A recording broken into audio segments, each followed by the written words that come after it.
안녕하세요. 백두산 금융연구소의 백두산입니다. 9월 9일 목요일 아침 9시 29분입니다.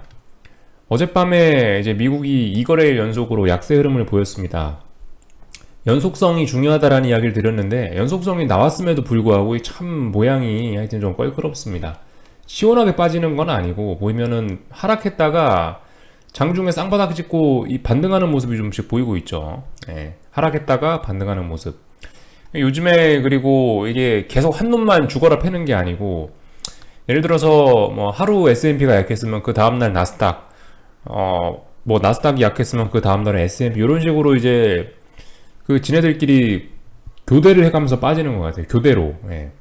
그러니까 시장 전반적으로는 어떤 하방 경직성, 특별히 뭐 어떤 지지선을 깨지는 않고 하방 보시는 분들 입장에서는 답답한 모습, 상방 보시는 입장에서도 조금 좀 답답한 모습, 뭐 이런 모습들이 어쨌든 이어지고 있습니다. 특별한 이슈가 있지는 않은 것 같고, 그래서 보시면은 기자들은 뭐 코로나 델타 변이 어쩌고저쩌고 하고 있는데 할 말 없으니까 갖다 붙인 내용인 것 같고요. 이거는 저는 현실적으로 이제 금요일 밤에 발표된 고용지표 쇼크 때문에 지금 시장이 이럴 것이다 라고 판단하고 있습니다. 기사엔 써있지 않지만요. 지금 특별한 재료 없단 말이죠. 특별한 재료 없으니까 이렇게 시장을 불안하게 할 것이라면은 경제 둔화 우려, 그죠? 금요일날 발표된 그 지표밖에 없을 거라 생각합니다. 그리고 뭐 2거래일 정도 이렇게 빠진다면 뭐 제 생각에는 뭐 고용지표 핑계 대는 게 적절할 것 같아요. 물론 오늘 밤에 이게 있습니다. 오늘 밤에 한국 시간으로 몇 시죠? 오늘 밤에 밤 8시 45분인가? 밤 8시 45분에 그 유로존 통화정책회의가 끝이 나거든요. 물론 이게 중요한 이벤트이긴 해요. 중요한 이벤트이긴 한데 솔직히 그것도 좀 말이 안 되잖아요. 그죠? 22 통화정책회의를 앞두고 미국 주식시장이 왜 빠지겠어요? 그죠? 그러니까 뭐 미국 그 오늘 밤에 통화정책회의가 있긴 있다라는 것 정도, 이게 그나마 좀 중요한 이야기이긴 한데요. 하여튼 미국 주식시장이 하락하는 데는 특별한 뭐 그죠? 고용지표 말고는 특별한 재료가 없는 것 같다라는 생각 정도가 들고 있습니다. 자, 하여튼 뭐 요정도 뉴스를 좀 살펴봤고, 그래서 어젯밤에 하여튼 무슨 일이 있었냐 그림을 좀 살펴보자면은 그래요. 이 보시다시피 하방 경직성이라는 이야기를 좀 할 수 있을 만큼 일단 아래 꼬리가 좀 두드러져 보이긴 합니다. 그리고 제가 중요하게 말씀드렸던 게 이 장대양봉의 종가 여기를 깨야 된다는 말씀을 드렸는데 깼다가 올라왔죠. 깼다 올라왔어요. 그러니까 아직까지는 내려올 생각이 없는 것 같기도 합니다. 일단 위쪽에 자꾸 저항은 차곡차곡 누적이 돼갖고 시장이 좀 불안한 모습은 보이는데 불안하다고 반드시 아래쪽으로 가야 된다는 건 아니죠. 불안하지만 여전히 극복도 할 수 있어요. 그렇기 때문에 일단 아직까지는 이 라인을 붕괴시키기 전까지는 일단 그냥 지켜보자라는 이야기 드리고 있고, 어젯밤엔 나스닥이 좀 빠졌는데 나스닥이 빠졌다 해봐야 여전히 이 장대양봉의 절반 정도도 깨지 못하고 있는 상황이라서 그저 아직까지 어떤 특별한 의미를 부여하기엔 좀 어려울 것 같다는 생각입니다. 저 같은 경우는 어쨌든 나스닥 숏에 진입해갖고 지금 며칠째 지금 좀 고생을 하고 있긴 한데 일단은 뭐 그냥 조금 더 들고 가면서 지켜볼까 해요. 하여튼 뭐 이런 모습들이 나오고 있고, 그래서 뭐 변동성 지수들은 이렇게 뭐 위쪽으로 올랐다 내렸다 왔다 갔다 하면서 조금씩 위쪽으로 올라는 가고 있는 모습입니다. 음봉이 튀어나왔으니까 오늘 밤에 이거 어떻게 극복할 거냐가 문제겠죠. 이거 극복 못하면 또 다시 아래쪽으로 좀 내려올 수 있을 것 같은데, 이 최소한 박스권을 유지하려면은 방향 전환했을 때 다시 박스권 상단까지는 가줘야 이게 이렇게 박스권으로 갈 수 있겠다라고 이야기를 할 수 있겠는데, 이번에 잘 봐야 됩니다. 이번에 만약에 변동성 지수가 이 박스권의 절반까지밖에 못 올라오고 여기서 밀리는 모습이라면은 그럼 이 4개월간의 이 하방 경직성을 붕괴시키고 아래쪽으로 보내겠다라는 생각인 거일 수도 있어요. 가능성은 일단 열어놔야 됩니다. 그래서 오늘 밤이 조금 중요할 것 같다라는 생각이 듭니다. 뭐 물론 뭐 이렇게 하다가 뭐 이런 식으로 뭐 그 수렴형 보이다 또다시 위로 올라갈 수 있긴 한데, 어쨌든 박스권이라는 게 하단 터치하고 상단 터치하고 하단 터치하고 상단 터치하는 게 박스권인데, 지금 박스권 절반 자리에서 음봉을 맞고 내려온다라고 한다면 이거 붕괴될 가능성도 열어는 놓고 보는 게 맞을 겁니다. 그래서 이런 모습들 좀 살펴봤고, 나스닥 변동성은 어젯밤에 반등했으니까 시장이 좀 반등하는 모습이 보이니까 하락했지만 변동성 지수도 하락하는 이런 모습들이 좀 나오고 있다 체크 정도 하면 될 것 같습니다. 달러 인덱스 같은 경우는 어젯밤에 좀 많이 올랐죠. 많이 올랐다가 얘도 윗꼬리가 일단 달리고 있습니다. 일단 여기 어디서 지난 몇 거래일 동안 개겼기 때문에 62.8 정도 자리에서 며칠 동안 개겼었죠. 그러니까 지금 이 자리가 저항이 돼가지고 일단 위에 꼬리가 달렸습니다. 일단은 여기서 지지력 확인했고 여기서 저항을 확인했으니까 뭐 박스권으로 갈지 뭐 다시 위쪽으로 올라갈지 어쩔지 일단 좀 지켜봐야 되겠습니다. 근데 뭐 경기 둔화가 어쩌고 저쩌고 해도 올해 연내 테이퍼링이란 이야기가 계속 나오고 있기 때문에 달러 같은 경우는 계속 위쪽으로 올라가지 않을까 싶습니다. 추세 전환 시도 중이지 않을까 싶어요. 이 달러뿐만이 아니고 이미 다른 것들을 보면 신흥국 통화들을 보면 움직임들이 좀 그렇죠. 그 뭐 위안화라든가 우리나라 원화라든가 이런 것들을 보시면 다들 어떤 추세 전환을 시도하고 있어서 어쨌든 달러도 결과적으로 강세로 가지 않겠냐 뭐 이런 정도 이야기를 드리고 있습니다. 금리 같은 경우는 어젯밤에는 일단 좀 조정이 나온 것 같은데요. 이 중요한 자리가 여기라고 말씀드렸는데 여기를 안착하고 나서 일단 눌림이 나오는 모습인 것 같은데 모릅니다. 일단 이 주에는 싸우고 있어요. 다만 이제 이렇게 삼각 수렴형에서 위쪽으로 올라가려고 해도 시도 중인 것 같습니다. 솔직히 이게 금리 쪽의 움직임은 요즘에 이게 뭐가 어떻게 되는 건지 저는 잘 이해가 되지는 않는데요. 그냥 단순히 이제 기술적인 측면만 놓고 또 테이퍼링이란 점만 생각하면서 그냥 보고 있는데 아무튼가 일단 뭐 위쪽으로 올라가려고 하는 와중에 이렇게 좀 쉬었다 뭐 이렇게 조금 뭐 쉬어가는 모습이 나오는 것 같습니다. 이런 모습 정도만 점검하고 넘어갈게요. 그러니까 참 재밌죠. 요즘에 금리가 올라가면 나스닥이 보통 안 좋은데 금리 올라갈 때는 나스닥이 하락하다가 오히려 어제 금리 떨어지니까 나스닥이 상승 오히려 금리 떨어지니까 나스닥 하락하고요. 요즘 하여튼 정말 이 금리와 관련된 쪽의 움직임이 저도 뭐 잘 모르겠습니다. 하여튼 방향성 전환 중이겠구나 뭐 요 정도 생각만 하면서 일단 보고 있어요. 자, 그래서 미국 시장 뭐 요 정도로 일단 살펴봤고 전반적으로 분위기가 안 좋았다라는 점 정도 보고 넘어가면 되겠죠. 그래서 미국 시장 숏배팅 지금은 좀 위험하긴 한데 뭐 솔직히 뭐 일단 몇 거래일 동안 못 넘어가고는 있으니까 뭐 저처럼 지금쯤 이렇게 좀 고생을 하고 있는 게 뭐 그다지 잘못됐다라고 보지는 않습니다. 일단 한 번쯤 들이대 볼 만한 그런 자리인 것 같긴 해요. 어쨌든 요즘 계속 연속적으로 시장이 흔들리니까 이 위에서 고생하고 있는데 예를 들어 어떤 중요한 자리 탁 붕괴시키면서 쏟아지면 또 다시 꼭지점을 잡은 꼴이 되는 걸 거고 만약에 이제 다시 얘가 위쪽으로 또 올라가면 그럼 또 어쩔 수 없이 또 그냥 또 버려야 될 거고 이런 식으로 이런 식으로 생각한다라고 생각하면 그렇게 되면은 솔직히 지금 미국 시장 같은 경우는 숏배팅을 그러니까 쉽게 말해 위험하지만 이 정도 위험을 좀 감수할 만한 가치가 있지 않겠냐. 여러분 취향에 따라서 하십시오. 취향에 따라서 난 미국 숏을 해보고 싶은데 타이밍을 언제 잡아야 될지 잘 모르겠다 라고 생각하시는 분들 근데 난 좀 공격적이다 그러시는 분들은 지금 자리에서 어쨌든 숏을 붙잡고 조금 좀 늘어져 볼 만한 가치는 있을 것 같아요. 제가 어쨌든 그런 케이스고 저는 나스닥 숏을 붙잡고 지금 고생을 하고 있는 와중입니다. 본전 왔다 갔다 하고 있어요. 어쨌든 어젯밤에 말씀드린 그겁니다. 결과적으로 이 누구나 처음에 매수했을 때 딱 그 순간 그때 그 부분에 좀 고생을 하긴 해야 된다고요. 거기서 이제 잘 풀리면은 정말 씨를 잘 뿌린 게 돼서 좋은 결과가 날 거고 씨를 뿌렸는데 고생을 했는데 잘 안 됐다 그럼 또 도망 나오고 나서 또 그럼 좀 쉬어야 될 거고 그죠? 뭐 그런 겁니다. 결과적으로 투자란 게 시작할 때 맨 처음에 어쨌든 고생은 좀 하긴 해야 돼요. 그 매를 언제 맞을 거냐 누구나 한번 맞긴 맞아야 되거든요. 어쨌든 매를 한번 맞고 어떤 대가가 있어야 좋은 결과를 치를 수 있으니까 저 같은 경우는 일단 지금 한번 매를 맞아 보겠다 뭐 이런 생각 정도 갖고 미국을 일단 보고 있어요.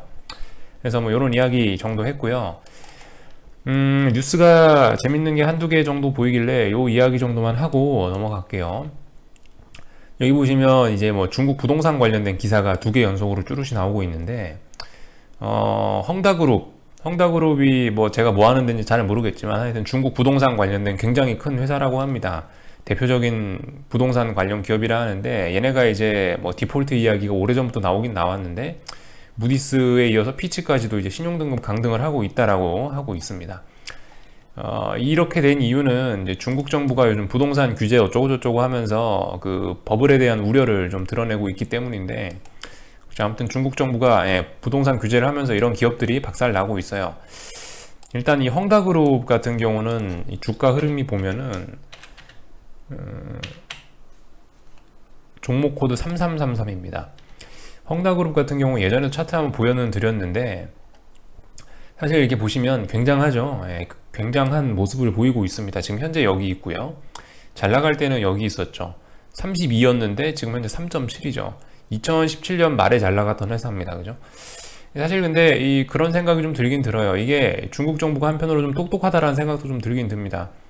예를 들어서 2017년, 18년에 요때쯤에 이제 중국 부동산이 만약에 무슨 문제가 생겼다라고 한다면 정말 사회적 파장이 크긴 컸을 텐데, 지금 이제 이 중국 대표 부동산 기업이라 하는 이런 회사의 차트가 이미 이렇게 오랜 시간에 걸쳐서 일종의 경착륙이 아니고 연착륙을 한 셈이죠. 예. 이 정도면 연착륙이라고 봐요, 저는. 연착륙을 한 셈인데, 이 정도면은 사실 중국 정부 입장에서는 어떤 위기, 한 번에 빵 터질 수도 있는 걸 미리 조금씩 터트려가지고 좀 위기를 좀 어느 정도 좀, 위기에 대한 대처 능력이 좀 괜찮다라는 좀 생각이 듭니다. 이런 자리에서 무슨 문제가 터졌다면은 정말 사회적으로 파장이 클 수 있었을 텐데, 지금 몇 년째에 걸쳐서 이 거품을 빼온 거라서, 물론 지금 3.7이라는 숫자가 이것도 알고 보니 엄청나게 높은 숫자일 수 있습니다. 엄청나게 많이 빠진 것 같은데 3.7에서 0이 될 수도 있는 거잖아요. 상패될 수도 있는 거니까. 바닥이라는 건 없는 법이니까. 그래서 아무튼 0이 될 수도 있긴 있는데, 아무튼 뭐 지금까지 현재 상황에서 놓고만 보면은 굉장히 일단 중국 정부가 어떤 그런 면에 대해서는 좀 대응을 잘 한 것이라고 생각을 합니다. 예, 근데 아무튼 근데 중국의 문제는 이것뿐만이 아니죠. 솔직히 중국의 문제는 그 진실을 알 수 없다는 것이 사실 중국의 진짜 문제인 것 같습니다. 뭐 고용지표, 뭐 경제지표, 각종 경제지표를 뭐 믿을 수가 있어야지. 중국이 발표한 지표를 뭘 믿을 수 있겠어요. 한국 코스닥 시장에 상장됐던 중국 관련된 기업들 다 상폐됐죠. 지금은 뭐 한두 개 남아있나 모르겠어요. 하나같이 다 재무제표 장난쳐가지고 상폐됐습니다. 그죠? 다들 아시죠? 근데 아무튼 이 중국 정부도 하여튼 뭐 그러고 있는데, 하여튼 신뢰도의 문제가 가장 큰 것 같다. 그래서 이 중국 같은 경우 무슨 부실이 얼마나 있는지를 알 수가 없으니까, 어디서 무슨 문제가 터질 수 있는지 알 수가 없습니다. 지금 뭐 부동산 하나를 이렇게 좀 해결하는 것 같긴 한데, 이걸로 과연 모든 걸 막을 수 있을까 싶은 생각이 좀 들긴 들어요. 하여튼 뭐 제가 예전에 그런 이야기들 좀 드렸죠. 지금 이제 잠재적으로 만약 제가 생각한 금융위기가 발생한다면은, 뭐 대표적으로 뇌관이 몇 가지가 있다. 뭐 하나는 뭐 이탈리아 쪽 국채금리, 유로존 국채금리, 유로존 국채 관련 문제, 정부 부채, 이런 부분이 문제가 될 수 있고, 이런 부분이 터질 수가 있고, 또 하나는 뭐 중국 관련된 이야기 드렸었죠. 중국 같은 경우는 뭐 지방정부 부채 이런 것도 있을 수 있고, 부동산 쪽 문제도 있을 수 있고, 뭐 그림자 금융 이런 이야기도 있을 수 있고, 다양한 문제들이 있습니다. 또 그리고 3번 같은 경우는 뭐 미국 주식시장의 미국 금융시장의 버블 뭐 이런 이야기 드렸죠. 역대적으로 낮은 수준의 금리, 이게 뭐겠어요? 결과적으로 채권시장 버블도 이야기할 수 있는 거겠고, 또 뭐 주식시장은 쌉니까? 뭐 주식시장, 하여튼 뭐 다양한 측면에서 미국은 금융시장이 좀 비싸다. 그래서 뭐 이런 측면들이 결과적으로 이게 세계를 박살낼 어떤 폭탄이지 않겠냐라고 이야기를 드렸는데, 뭐 여전히 똑같은 논리로 일단 지켜는 보고 있고요. 예, 아직까지 뭐 어떻게 될지는 잘 모르겠습니다. 하여튼 뭐가 터질지 몰라가지고 가만히 지켜는 보고 있는데, 지금 일단 이 세 개 다 심지에 불은 붙은 것 같죠. 폭탄이 이렇게 있으면은 이 심지 끝에 일단 뭐 빨갛게 불은 들어왔습니다. 왜냐? 달러가 올라오기 시작했으니까. 그죠? 달러가 올라오면서 각종 환율들이 움직이고 있으니까 일단은 뭐 이런 것들이 안 좋을 수 있겠죠. 뭐 미국은 모르겠다 칩시다. 미국은 달러 강세에도 뭐 괜찮을 수 있다라고 인정해 줄 수 있지만, 어쨌든 뭐 이탈리아라든가 중국 같은 경우는 어떡할 건데요. 그죠? 달러 강세되면 돈 빠져나가는 1순위일 텐데 어떻게 될지 모르니까 일단 이런 부분 지켜보자라는 이야기 드렸습니다. 그래서 여기까지 뭐 중국 이야기 한 김에 오래간만에 위안화 환율도 한번 보고 넘어갈게요. 그죠? 작년 코로나 때부터 해가지고 보시면 이렇게 위안화 강세가 쭉 이어졌고, 지금은 뭡니까? 지금 어떤 추세 전환 시도 중이다 라는 이야기 드렸죠. 최소한 지금 딱 봐도 알 수 있죠. 1년 내내 이제 위안화가 하방 경직성 보였잖아요. 추세 전환 시도하는 거라고 개인적으로 보여집니다. 테이퍼링도 하고 한다고 하니까, 달러가 강세로 올라가려고 하니까, 단지 이제 지금 달러도 조금 이제 완벽한 뭐 그런 상승 추세라기보다는 추세 전환 준비 중 뭐 이런 과정이라서, 제가 예전에 상승 뭐 단계를 뭐 1단계, 2단계, 뭐 3단계 이런 식으로 이야기를 드리는데, 아직 뭐 1단계 이런 이야기를 하기도 좀 애매한 단계라서, 그러니까 이제 위안화도 아직까지 그에 해당하는 정도로 이렇게 적당히 매집 이런 과정을 좀 거치는 것 같습니다. 모든 시세는 다 그렇잖아요. 어떤 매집 과정이 있고, 매집 과정에서 어떤 수렴 그런 과정이 있고, 그리고 에너지가 발산이 되고, 그리고 나서 다시 어떤 뭐 수렴 이런 과정이 있고 나서 또 발산이 되고, 다시 수렴했다가 발산이 되고, 그죠? 다시 수렴했다가 발산이 되고, 수렴했다가 어딘가로 또 발산이 되려고 하겠죠. 예. 이런 과정 중인 것 같아요. 그래서 일단 이렇게 봤고요. 오늘 한국 주식시장 이야기를 뭐 해보도록 하겠습니다. 이제 해외장은 다 봤고요. 사실 오늘도 한국은 갭 하락을 굉장히 크게 한 편이에요. 오늘도 굉장히, 그러니까 어제 아침에 드렸던 설명과 같겠습니다. 어제와 비슷하죠. 어제의 저가를 갭으로 한 번에 확 뭉개면서 시작한 거니까 일단 강력한 매도세가 또 등장을 한 거예요. 근데 어쨌든간 만기일입니다. 만기일. 오늘은 선물옵션 동시만기일이기 때문에 여러분 어쨌든 조금 좀 무슨 일이든 생길 수 있다라는 생각으로 이 장중의 변동성이 굉장히 좀 클 수 있거든요. 그러니까 이 만기일이라서 옵션 변동성을 이렇게 터트리고 싶지, 그러니까 보통 웬만한 만기주에는 옵션 변동성을 잘 안 터트리려고 하는 경향이 있는 것 같아요.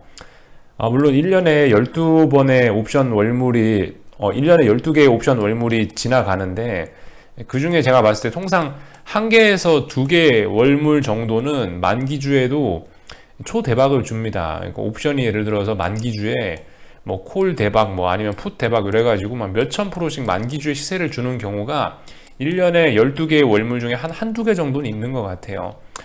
근데 이제 평상시에 10번, 11번 같은 경우는 그냥 보통 만기주에는 변동성을 확대시키는 게 아니고 변동성을 죽이면서 옵션을 0으로 수렴하게 만드는 이런 짓들을 많이 합니다.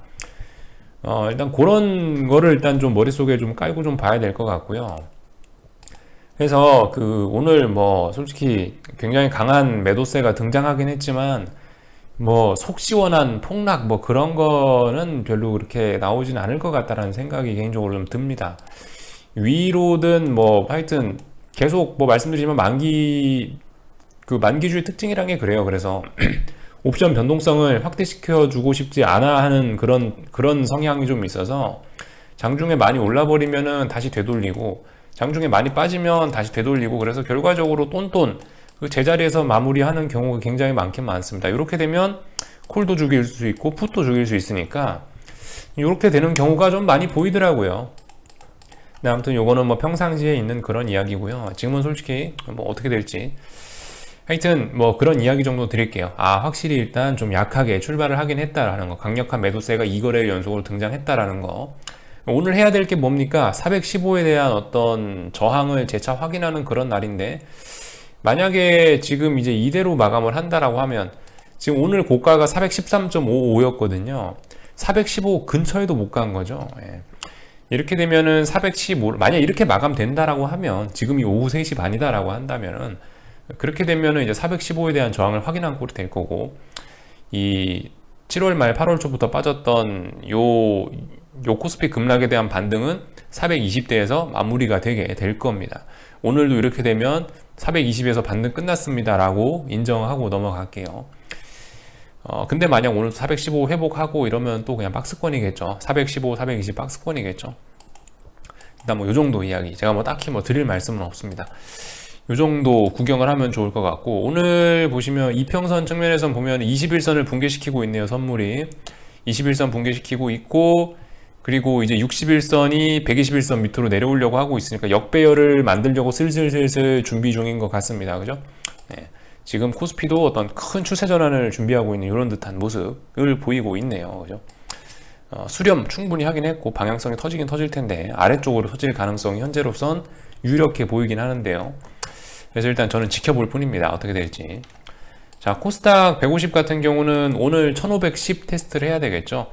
이거 여러분들 어제 있는 음봉을 기반으로 해서 반등시 매도 전략 해볼 수 있을 거라고 생각합니다. 물론 이 반등시 매도라는 게 정확한 표현은 아닌데요. 지금 하락 추세가 아니니까 코스닥은. 근데 아무튼 대략적으로 무슨 이야기인지 아시겠죠. 만약에 이제 이 음봉 하나로 단기 하락 추세가 만들어졌다면 이거 음봉 하나 믿고 반등심에도 시장이 올라오면 그 위에서 숏 잡아볼 수 있다라는 이야기. 1510을 넘지 않는 이상은 1510을 넘지 않으면은 어쨌든 계속 숏 잡아볼 수 있다, 이런 이야기. 어쨌든 올라오고 있으니까 한번 뭐 숏을 천천히 잡아볼 수는 있을 것 같습니다. 1510 못 넘는다는 가정하에 할 수는 있을 것 같다라는 이야기. 천천히 하세요. 천천히. 아직 뭐 말씀드렸다시피 미국도 뭐 그죠, 아직까지 뭐 하반경 직성 막 충만한 상태고요. 그러니까 한국도 좀 제한적으로 봐야 되지 않겠냐 싶습니다. 그리고 오늘 여러분들이 좀 이제 신경 써서 보셔야 될 것들, 과연 이 하락의 주도주들이 바뀌었는지, 대장이 바뀌었는지 우리 한번 잘 살펴봅시다. 삼성전자 하이닉스가 기존의 시장을 폭락시킨 주범이었다면 바톤 터치 할련지, 카카오와 네이버로 공이 넘어갈련지 우리 한번 좀 잘 지켜봐야 될 것 같아요. 사실 카카오와 네이버 같은 경우는 어제 좀 단기낙 폭이 좀 과한 것 같아가지고, 어제 좀 단기낙 폭이 좀 과한 것 같다라는 이야기는 드렸는데, 다른 개인들도 다들 그런 생각을 하긴 했나봐요. 그죠? 오늘도 빠지는 걸 보니까 아마 오늘도 단기 반등 나온다면서 개인들이 여기서 열심히 또 붙잡아주고 있을 텐데, 그러면 또 이제 반등은 또 물 건너가는 꼴이 되겠죠. 근데 아무튼 이평선 측면에서 봤을 때 121선 부근까지 왔고 살짝 붕괴시키기도 하고 이러고 있으니까, 어쨌든 뭐 조만간 뭐 조금 반등은 뭐 하지 않을까 싶긴 합니다. 이런 상황에서 얘가 와르르 갑자기 무너지면서 막 한 번에 박살나는 그것도 솔직히 하락을 보는 입장에서 별로 그렇게 바람직하지는 않으니까, 아무튼 뭐 적당히 쉬어가야 될 때 쉬어갈지 여부를 좀 잘 봅시다. 121선까지 드디어 터치를 했네요. 상당히 급진적인 겁니다, 이런 움직임이요. 삼성전자는 241선이 이렇게 올라오고 있죠. 회색선 잘 안 보이시겠지만 여기 회색선이 241선인데요. 이거 결과적으로 241선 아직도 회복 못하고 있죠, 결과적으로. 그러면서 무거운 이평선들이 역배열로 가려고 슬슬 내려오고 있는 모습이고, 카카오 네이버는 지금까지 강했었기 때문에 61선 정도에서 놀았는데 한 번에 이틀 만에 121선까지 터치를 하긴 했죠. 이제 121선 부근에서 어느 정도 좀 반등하면서 여기서 놀다가 다음번에 이제 241선 또 테스트하러 갈 수 있지 않을까 싶습니다. 그래서 뭐 하여튼 요 정도 살펴봤고요. 네, 뭐 하여튼 특별한 기대는 하지 마시고 어쨌든 뭐 천천히 진행하시면 좋을 것 같습니다. 어쨌든 뭐 시간은 많아요. 다만 이제 좀 추격은 어쨌든 좀 주의하시고, 어떻게 될지 모르니까요. 좀 천천히 현금 비중 잘 관리하시면서 뭐 일주일, 2주일, 한 달에 걸쳐서 난 매수를 한다라는 생각으로 그렇게 좀 큰 플랜을 갖고 움직였으면 좋겠습니다. 너무 막 하루에 막 흥분해가지고 막 확 물량 잡고 이런 거 하지 마시고요. 그리고 이게 분할 매수라는 개념이 결과적으로 내 평단가를 어떻게 잘 관리하기 위한 전략이잖아요. 사실 매수 평단가를 낮추기 위한 그런 전략인데, 아무튼 계속 말씀드리지만, 예를 들어서 이렇게 420에서 이렇게 일주일 내내 놀았는데 여기서 계속 매수하면 어떻게 돼요? 평단가 똑같죠? 평단가 똑같잖아요. 그러니까 어떤 이런 레벨의 변화가 생겼을 때 420, 지금 410, 뭐 410대 내려오면 뭐 좀 산대든가 하여튼 뭐 이런 식으로 평단가 관리하는 요런 생각을 좀 하셔야 될 것 같습니다. 그래서 아무튼 현금 같은 경우는 좀 되게 아껴서 잘 써보자, 뭐 요런 이야기 정도, 맨날 하는 이야기라서 딱히 뭐 더 드릴 이야기는 없네요. 여기까지 하겠습니다. 궁금한 거 리플 남겨주시고요. 저녁에 뵙도록 하겠습니다.